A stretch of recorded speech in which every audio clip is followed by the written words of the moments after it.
Good morning everyone. তো দেখো সকাল সকাল মাম্মামকে কি পড়িয়ে দিয়েছে।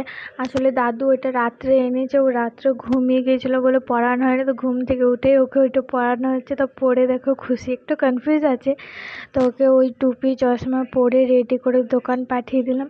আর ওনার এখন পা হয়েছে, তো এক জায়গায় ছিঁড়ে টিকবে না, ওকে ধরতেই মনে হয় আমার দুজনকে লাগে, কি বলবো। আর তা ও চলে গেলো। তারপর আমি একটু জল খেয়ে আমার কাজে লেগে গেলাম। জানি তো মা নিয়ে আমাকে সকাল সকাল রান্না করতে হবে, ওই জন্য ওকে সকাল সকাল আজকে পাঠিয়ে দিলাম। অন্য সময় একটু বেলা করে পাঠাই, কিন্তু আজকে তাড়াতাড়ি পাঠিয়ে দিলাম। এই যে রান্নাগুলো করে তাড়াতাড়ি এলে আর ওরও কাজগুলো সারা হয়ে যাবে।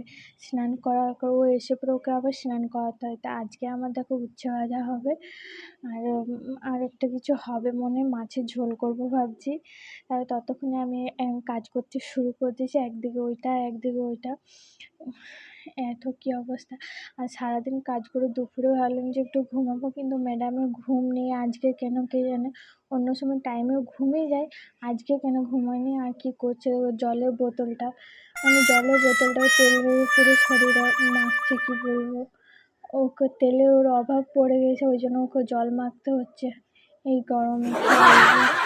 মানে আমার চোখগুলো মানে লেগে যাচ্ছে যে আমার ঘুম লাগছে। আর আমার আজকেও ঘুম নেই, অন্য সময় ঘুম হয়। আজকে কি হয়েছে কে না, ওর এই মস্তিগুলো দেখছে আমি। মানে আমাকে দেখতেও ভালো লাগছে, কিন্তু ঘুমের জন্য ভালোও লাগছে না, কি করব আমি খুঁজে পাচ্ছি না। ততক্ষণ থাক, তোর এই মস্তিগুলো দেখবো, তো চল ছাদে চল, তুই ঘুরে বেড়াবি আর আমি গাছে জল দেবো। মা নেই তো, মায়ের গাছগুলোর দায়িত্ব তো আমারই।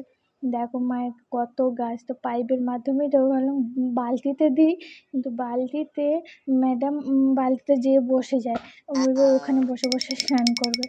আমি তাই করছি, আমার পেছন পেছন ঘুরছে। তা নয়, ম্যাডামের মন্তব্য আলাদা কিছু। ম্যাডামের মন্তব্য কি, চলো দেখাই।